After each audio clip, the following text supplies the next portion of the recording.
तो कहानी की शुरुआत रीता नाम के एक लड़के को दिखाते हुए होती है। रीता खुद में ही गुम रहने वाला एक लड़का था, पर उसे इस बात का बिल्कुल कोई अंदाजा नहीं था कि बाकी के लोग उसे बहुत कूल समझते हैं। स्पेशली लड़कियां तो उस पे लट्टू थी। ओवरऑल देखा जाए तो रीता भाई साहब इस फिल्म का हीरो है और हथौड़ी नाम की लड़की खुद को उसकी हीरोइन समझती है। हथौड़ी बहुत ही बबली लड़की थी। वो रीता की क्लासमेट भी है और चाइल्डहुड फ्रेंड भी, जिसने रीता को बचपन से ही संभाला है। दरअसल जब रीता काफी छोटा था तो उसे उसकी मॉम छोड़कर चली गई थी। वो एक अधेड़ उम्र के आदमी के प्यार में पड़कर अपना घर बार सब छोड़कर चली गई। इस वजह से स्कूल के बच्चे रीता का खूब मजाक उड़ाते थे कि अरे इसकी माँ तो एक बूढ़े आदमी के साथ सिर्फ पैसों के लिए भाग गई, जिससे रीता को बहुत बुरा लगता था और वो उन बच्चों को मार डालना चाहता था। मगर तब हथौड़ी ने बीच में आकर रीता को रोका और फिर उसे समझाया कि कोई तुम्हें कुछ भी बोले पर मैं तुम्हारे साथ हमेशा रहूंगी और तुम्हारा ख्याल रखूंगी। प्रेजेंट में हथौड़ी अपनी फ्रेंड का दिमाग खराब करती रहती है अपनी चाइल्डहुड की स्टोरी सुना के। हथौड़ी का मानना था कि मैं रीता के लिए सबसे सुटेबल हीरोइन हूँ और हम दोनों एक दिन जरूर डेट करेंगे। जिस पे हथौड़ी की फ्रेंड कहती है कि अगर तुम्हें ऐसा लगता ही है तो एक बार तुम डायरेक्टली रीता से अपने दिल का हाल बता क्यों नहीं देती, कहीं ऐसा ना हो कि रीता किसी और लड़की के प्यार में पड़ जाए। पर हथौड़ी कहती है नहीं, मैं चाहती हूँ कि रीता को प्यार का एहसास हो और वो सामने से आके मुझे प्रपोज करे। तभी सबका ध्यान सैन नाम की एक चश्मिश लड़की पे पड़ जाता है जो थोड़ी चबी थी। उसे क्लास के कुछ बदमाश लड़के बुली कर रहे थे और बाकी के सभी बच्चे कैंटीन में बस तमाशा देख रहे थे। तभी हथौड़ी उठती है और धीरे से बोलती है कि उसे परेशान मत करो, मगर तभी वहाँ रीता आ जाता है। वो उन बदमाश लड़कों के पास जाता है और उन्हें खूब डांटता है। तभी कैंटीन वाला आदमी आता है और उन दोनों बदमाश लड़कों को उठाकर कैंटीन के बाहर फेंक देता है। सभी देखते हैं कि उस कैंटीन वाले ने बैड बॉयज को मजा चखाया है, मगर हथौड़ी को तो लग रहा था कि मेरे हीरो रीता ने सैन को बुली होने से बचाया है। फिर रीता सैन के साथ बैठकर लंच करने लगता है तो वो कहती है कि मेरे साथ लंच मत करो वरना तुम्हारी भी रेपुटेशन खराब हो जाएगी। तब रीता कहता है कि मुझे किसी और के कुछ सोचने से फर्क नहीं पड़ता। तभी हथौड़ी की फ्रेंड कहती है जरा उधर का नजारा तो देखो, क्या तुम्हें इससे कोई दिक्कत तो नहीं हो रही। तो हथौड़ी कहती है नहीं, सैन से क्या घबराना, वो तो मेरी स्टोरी की सैड कैरेक्टर है। पर आगे तो हथौड़ी के होश ही उड़ जाते हैं जब रीता बताता है कि मैं सैन के साथ आउटिंग पे जाने वाला हूँ। हथौड़ी कहती है कि हाँ मैं समझ सकती हूँ, एक अगली लड़की की तुमने मदद की जिससे वो तुम्हें पसंद करने लगी और उसने तुम्हें आउटिंग के लिए पूछा। बेचारी को बुरा न लगे इसलिए तुम मना नहीं कर पाए। रीता कहता है कि क्या तुम भी कुछ भी बोले जा रही हो। फिर ये दोनों लॉकर रूम में जाते हैं। रीता जैसे ही अपना लॉकर खोलता है तो उसमें से ढेर सारा कचरा नीचे आ गिरता है जिसे उन्हीं दो बदमाश लड़कों ने रखा था। वो रीता से लड़ाई करना चाहते थे। हथौड़ी उन पे गुस्सा करने की कोशिश करती है, मगर जैसे ही वो दोनों हथौड़ी पे चिल्लाते हैं तो हथौड़ी डर कर छुप जाती है। तभी वहाँ सैन आती है और उन दोनों लड़कों की खूब पिटाई कर देती है। ये देखकर सभी शॉक हो जाते हैं। आखिर में सैन कहती है कि तुम लोगों को मुझे परेशान करना है तो कर लो, लेकिन जहाँ तुमने रीता को परेशान किया तो मुझसे बुरा कोई नहीं होगा। तभी कैंटीन वाला फिर से आकर उन दोनों बदमाश को दौड़ाता है। फिर रीता सैन से कहता है कि तुम्हें ये करने की कोई जरूरत नहीं थी, मैं उन्हें देख लेता। तब सैन कहती है पता नहीं मुझे क्या हो गया था, मुझे ऐसा लगा जैसे मेरी बॉडी खुद ब खुद मूव कर रही है। इससे रीता को सैन पे प्यार आ जाता है। फिर वो हथौड़ी से कहता है कि आज मैं सैन के साथ घर जाऊंगा, तुम अकेले चली जाना। ये सुनकर हथौड़ी का दिमाग गर्म हो जाता है। वो सोचती है कि ये क्या हो रहा है, सैन के सैड कैरेक्टर से मैं सैड कैरेक्टर कैसे बन रही हूँ। क्या सैन ही रीता की हीरोइन है तो फिर मैं कौन हूँ। एक हफ्ते तक हथौड़ी नोटिस करती है कि रीता उसे इग्नोर करके सैन के साथ वक्त बिता रहा है, इसलिए हथौड़ी को बहुत बुरा लगता है। वो रोते हुए अपनी फ्रेंड जिमा के पास जाती है और अपना दुखड़ा सुनाती है। तब जिमा समझाती है कि देखो सैन ने अच्छे तरीके से रीता के लैब में एंट्री ली और सही सही वक्त पे उसने अपनी फीलिंग भी बताई। रीता को वो अगली होने के बाद भी क्यूट लगी और वो रीता की हीरोइन बन गई। बाकी के कई लड़कियों ने भी रीता के क्लोज जाने के लिए उसे अपनी फीलिंग बताई थी, मगर रीता ने उसे एक्सेप्ट नहीं किया, इसलिए वो लड़कियां सैड कैरेक्टर बन गई। पर तुमने तो हथौड़ी आज तक अपनी फीलिंग ही नहीं बताई, इसलिए हीरोइन होना तो दूर की बात है, तुम तो सैड कैरेक्टर भी नहीं हो। इसलिए अब तुम्हें रीता का पीछा छोड़कर किसी और हीरो के लाइफ में हीरोइन बनने की कोशिश करनी चाहिए। जिस पे हथौड़ी कहती है कि नहीं, ऐसा नहीं होने वाला। अगर मैं रीता की हीरोइन नहीं बन पाई तो कोई बात नहीं है, मैं इविल हीरोइन बनूंगी और अपने रास्ते से सैन को हटा दूंगी। ये कहकर वो पागलों की तरह हंसते हुए वहाँ से जाने लगती है, पर एक हैंडसम लड़के से टकरा जाती है। उसे देखते ही हथौड़ी के दिल में घंटी बजने लगती है, जिससे डर कर वो भाग जाती है। नेक्स्ट सीन में हथौड़ी सैन के पास जाती है और कहती है, तुम चश्मे में ही तो सही लगती थी, तुमने चश्मा लगाना क्यों बंद कर दिया? जिस पे सैन कहती है कि मुझे रीता ने कहा कि चश्मे के बिना मैं ज्यादा क्यूट लगती हूँ। इसके बाद हथौड़ी एल्बम निकालती है जिसमें उसकी और रीता की चाइल्डहुड की फोटो थी। वो ये फोटोज दिखाकर सैन को जेलस फील करवाना चाहती थी, मगर सैन कहती है कि अरे वाह, ये तो काफी क्यूट है, जिससे हथौड़ी को गुस्सा आता है कि मेरा प्लान तो काम ही नहीं किया। फिर वो रीता की जर्सी निकालकर उसे दिखाती है, जिससे हथौड़ी ने रीता से जबरदस्ती छीना था। सैन कहती है कि अच्छा, तो ये जर्सी तुम्हारे पास थी, तभी जब मैं कल रीता के घर गई थी उसके कपड़े वॉश करने तो मुझे ये जर्सी नहीं मिली थी। अब ये सुनकर तो हथौड़ी का प्लान उस पे ही बैकफायर कर जाता है। उसे ऐसा लगता है जैसे किसी ने पीठ पीछे से उसे तीर मारी हो। उसे बड़ी जेलसी फील होती है कि सैन रीता के घर आना जाना भी करने लगी है और कपड़े वपड़े धोना तो वाइफ का काम होता है। तब वो उसे जेलस फील करवाने के लिए कहती है कि ये तो कुछ नहीं है, रीता ने तो मुझे सिर्फ अंडरगारमेंट में भी देखा है। मगर ये चीज सैन सुनती ही नहीं है, क्योंकि वो रीता से नैन मटक्का करने चली गई होती है। सैन जब कहती है कि मुझे रीता के साथ कुछ जरूरी काम है, मैं तुम्हारी स्टोरी कभी और सुन लूंगी, तब तो हथौड़ी को लगता है कि उस पे किसी ने ढेर सारे तीरों की बरसात ही कर दी है। इसके बाद जब हथौड़ी वॉशरूम जाती है तो वहाँ दो लड़कियाँ पहले से बात कर रही थी कि पता नहीं रीता को सैन में क्या दिख गया जो वो उसके साथ इतना क्लोज हो रहा है। फिर जब वो हथौड़ी को देखती है तो कहती है कि हथौड़ी, हमें तो लगता था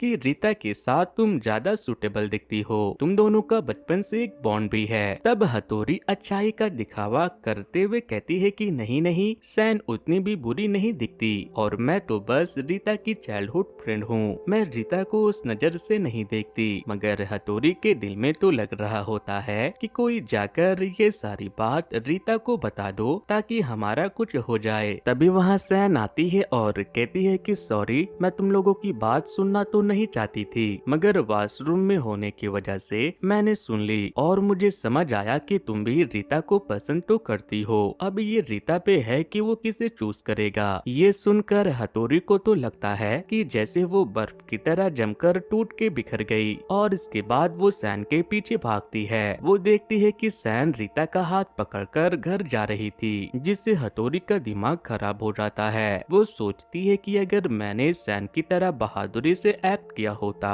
तो शायद उसकी जगह मैं रीता के साथ होती। मैंने रीता के चक्कर में किसी और लड़के की तरफ थोड़ा सा भी ध्यान नहीं दिया। तभी ऊपर वाला जैसे हथौड़ी के सामने उसके हीरो को भेज देते हैं, जिसका नाम भी हीरो था। वो हथौड़ी के पास ही चिपक के बैठ जाता है और कहता है कि तुम मुझे बहुत अच्छी लगी, क्या तुम मुझे खुद को डेट करने का मौका दोगी? मुझे पता चला है कि तुम रीता को पसंद करती हो, पर वो तो सैन के साथ खुश है। सुनो ना, मैं तुमसे वादा करता हूँ कि मैं तुमसे इतना प्यार करूँगा कि तुम्हें रीता की याद भी नहीं आएगी। हथौड़ी को हीरो का प्रपोज करना अच्छा तो लगता है, मगर वो कहती है मैं रीता से सच्चा प्यार करती हूँ, मैं उसके लिए अपनी जान भी दे सकती हूँ। ये कहकर वो जाने लगती है। तब हीरो हथौड़ी का हाथ पकड़कर उसे रोकता है और किस करके चला जाता है। ये हथौड़ी का फर्स्ट किस था। वो घर जाकर अपनी बेस्टी को कॉल करती है और बहुत जोर जोर से रोती है। तो दोस्तों, हथौड़ी को अच्छा तो लग रहा था कि हीरो ने मुझे किस किया, वो कितना हैंडसम है, मगर दिक्कत ये आ रही थी कि वो किस हथौड़ी रीता से लेना चाहती थी। उसने खुद को रीता के लिए बचा के रखा था, मगर हीरो ने हाथ साफ कर लिया। अगले दिन स्कूल में हथौड़ी हीरो के पास जाती है और इनोसेंट सा फेस बनाते हुए कहती है कि कल जो हमारे बीच हुआ, प्लीज उस बारे में किसी और को मत बताना, उसे सीक्रेट ही रखना।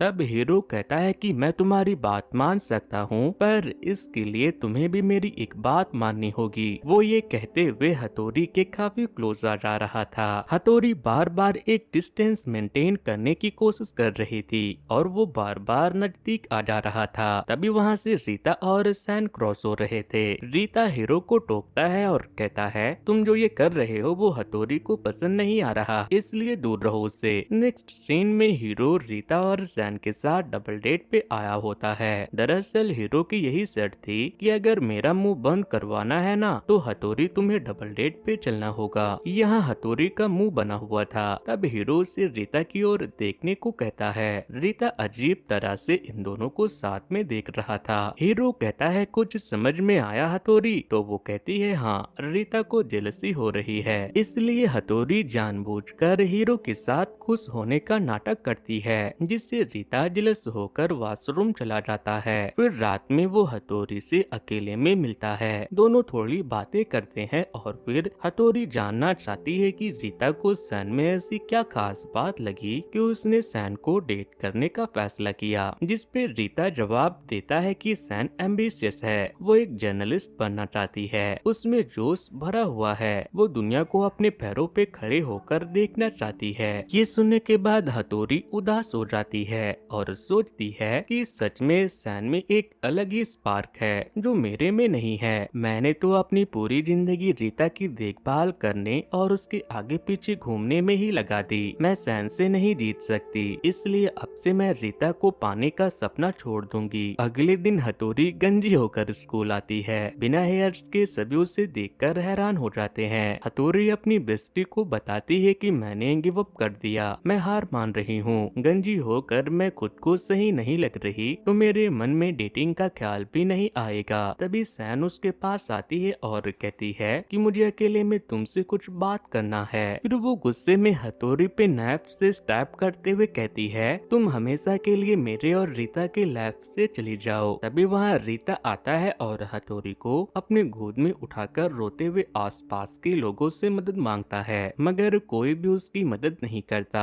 हथौड़ी कहती है कि मैं तुमसे बहुत प्यार करती हूँ, इसके लिए अगर मुझे मरना भी पड़ रहा है तो कोई बात नहीं। ये कहकर वो मर जाती है। पर कुछ ही देर में उसे पता चलता है कि ये तो मेरा अजीब सा एक सपना था। रियलिटी में अगले दिन सैन हथौड़ी से कहती है कि मैं समर ब्रेक में कहीं जाने वाली हूँ, जब तक मैं वापस नहीं आ जाती क्या तुम रीता का ख्याल रखोगी? इससे तो हथौड़ी खुशी से पागल ही हो जाती है, मगर हथौड़ी की बेस्टी उसे समझाती है कि तुम्हें रीता को ज्यादा भाव नहीं देना चाहिए। सैन कुछ दिनों के लिए जा रही है, तुम भी उसके पास नहीं रहोगी तो अकेले में रीता को रियलाइज होगा कि वो सच में किससे प्यार करता है। हथौड़ी रीता से एक पल के लिए भी दूर नहीं रहना चाहती थी, मगर वो अपनी हीरोइन वाली पोजीशन भी वापस पाना चाहती थी, इसलिए वो अपनी बेस्टी की बात मानकर पूरे समर रीता से नहीं मिलती। इसके बजाय वो डांस क्लास ज्वाइन कर लेती है, टाइम पे हेल्थी खाना खाती है और वर्कआउट भी करती है, न्यू बुक्स पढ़कर अपना टाइम पास करती है। इस तरह से एक महीने गुजर जाता है, मगर रीता का कॉल आना तो दूर की बात है, वो हथौड़ी को एक मैसेज तक नहीं करता, जिससे हथौड़ी की हिम्मत टूटने लगती है। उसे लगता है कि अब तक तो शायद रीता मुझे भूल भी चुका होगा। तभी उसे मिलने हीरो आता है और कहता है जिस तरह से तुम अपनी समर वेकेशन बिता रही हो, तुम्हारे तो कोई मेमोरीज ही नहीं बनेगी।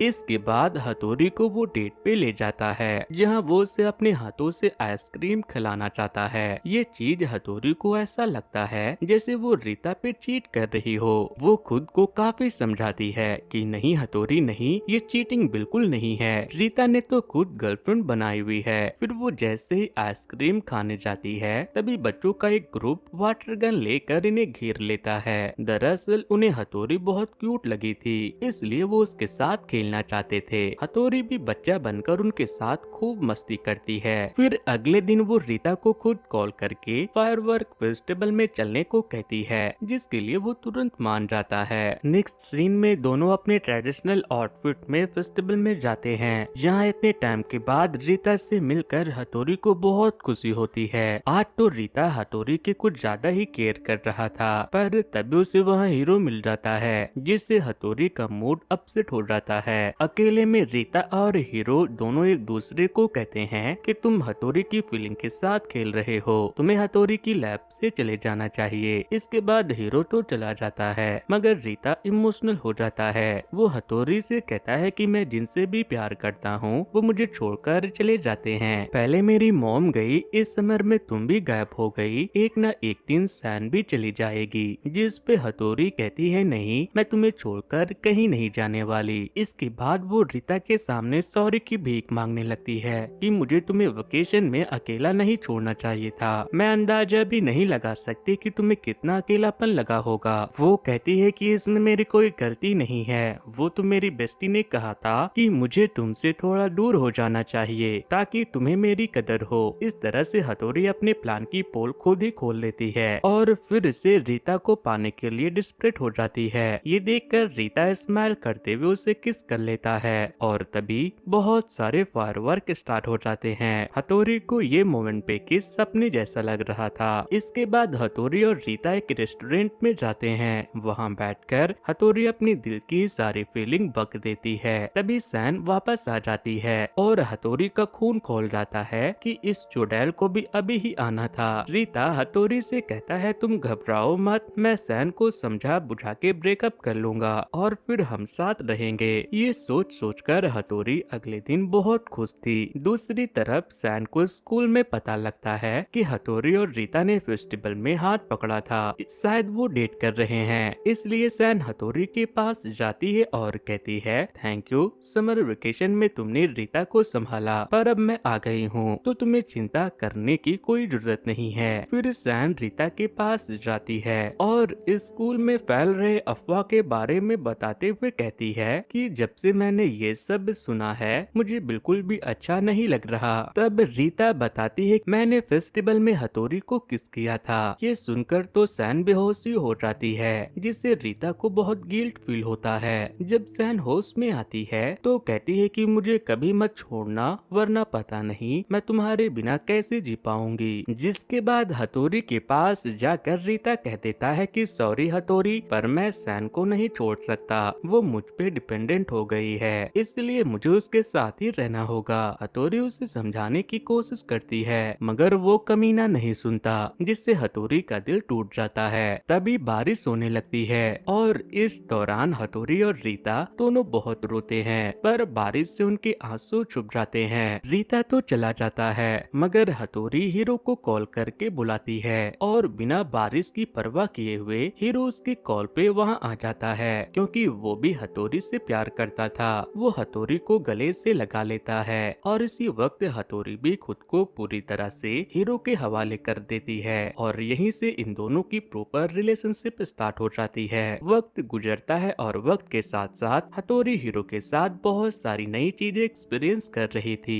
हथौरी जो प्यार रीता से चाहती थी उससे कहीं ज्यादा हीरो हथौरी को प्यार और इम्पोर्टेंस देता है। दूसरी ओर सैन को रीता संभालने की कोशिश में था, हालांकि वो ज्यादा खुश नहीं था, फिर भी वो सैन के साथ बस रिश्ता निभाए जा रहा था। नेक्स्ट सीन में स्कूल की ओर से ट्रिप पे ले जाया जाता है। यहाँ भी हथौरी और हीरो बहुत मस्ती करते हैं, मगर दूर से रीता इन्हें देखकर जेलस फील कर रहा था और रीता को जलते हुए सैन भी नोटिस कर रही थी, पर वो कुछ कहती नहीं। फिर एक दिन मॉल में जब सारे बच्चे शॉपिंग करने के लिए जाते हैं तो यहाँ हथौरी को रीता की मॉम एक शॉप पे दिखती है। रीता के मॉम के अब 3 बच्चे हो चुके थे और वो हैप्पी मैरिड थी। ये चीज देखकर हथौरी को लगता है अगर रीता ने अपनी मॉम को इतने सालों के बाद देखा वो भी इतना खुश तो उसे बहुत बुरा लगेगा। इसलिए सबका ध्यान हटाने के लिए हथौरी जोर से एक सेलिब्रिटी का नाम चिल्ला देती है। सारे बच्चे उस सेलिब्रिटी को देखने के लिए भागते हैं। हथौरी भी जाकर रीता का हाथ पकड़कर उसे मॉल के बाहर ले आती है, जो कि सैन को अच्छा नहीं लगता।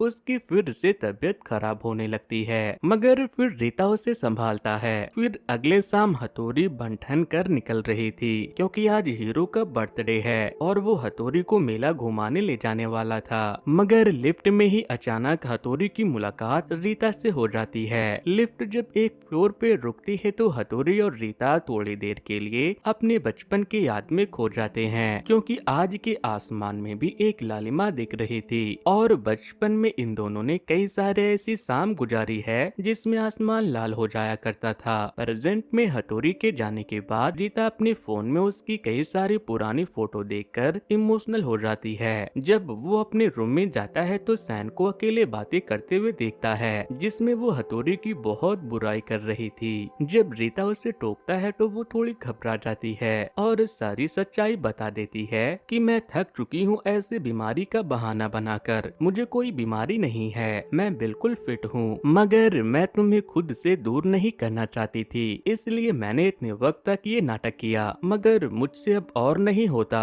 मैं हथौड़ी से नफरत करने के चक्कर में अपनी सारी खुशियाँ खो चुकी हूँ। तब रीता सैन को शांत करता है और सारी गलती खुद की बताते हुए कहता है कि प्लीज मुझे माफ कर दो, हथौड़ी से दूर रहकर मैं भी जिंदा लाश बन चुका हूँ। रीता बचपन से लेकर अब तक हथौड़ी के साथ बिताए हुए पलों के बारे में सैन को बताते हुए कहता है कि प्लीज मुझसे ब्रेकअप कर लो, जिसके बाद सैन कहती है मैं तुम्हें माफ तो नहीं करूंगी, मगर तुम्हें उसके पास जाने से रोकूंगी भी नहीं, तुम जा सकते हो। दूसरी ओर मेले में हथौड़ी को हीरो एक जियांट व्हील में बैठाता है। वो नोटिस करता है कि हथौड़ी थोड़ी खोई खोई सी लग रही है। जब हीरो से किस करना चाहता है तो उसके चेहरे पे साफ दिखाई देता है कि वो खुश नहीं है, इसलिए वो उसे अपनी दिल का हाल बताने को कहता है। तब हथौड़ी अपने बचपन से लेकर अब तक रीता के साथ बिताए हुए पलों के बारे में उसे बताती है और कहती है कि मैं अपने दिल से रीता को कभी नहीं निकाल सकती, जिसके बाद हथौड़ी की खुशी के लिए हीरो से जाने देता है। हथौड़ी और रीता ने सही वक्त पे अपने प्यार को नहीं पहचाना था, जिस वजह से अब हीरो और सैन भी बुरी तरह से हट हुए थे, मगर दोनों सब्र कर लेते हैं कि चलो